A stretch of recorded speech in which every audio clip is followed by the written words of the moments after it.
Green Pass obbligatorio diventa realtà. Il governo ha approvato il decreto. Dal 6 agosto tutte le persone a partire dai 12 anni dovranno mostrarlo per poter accedere ad alcune attività, dai ristoranti, bar, non al bancone o all'aperto, alle palestre, piscine e agli eventi, per assistere o partecipare a competizioni sportive, spettacoli all'aperto, fiere e congressi, e poi ancora per accedere a cinema e teatri, centri termali, parchi divertimento e sale gioco.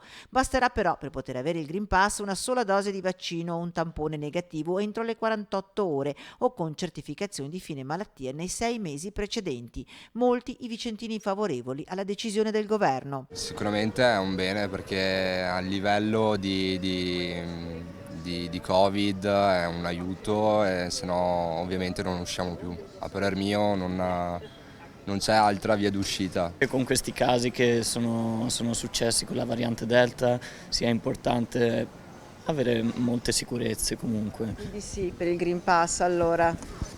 Sì, credo di sì. Sono molto favorevole al Green Pass, anzi io sono vaccinato e tutto e quindi penso che sia giusto per tutti. Ce l'ho in tasca, l'ho scaricato tutto, sono d'accordo su utilizzarlo, è anche l'obbligo di utilizzarlo. Quindi anche andare al ristorante e mostrare, cioè ovviamente al chiuso. Un po' eccessivo comunque, certo, per salvaguardare tutti gli altri. Non manca però chi invece continua ad essere contrario all'idea. Non sono d'accordo.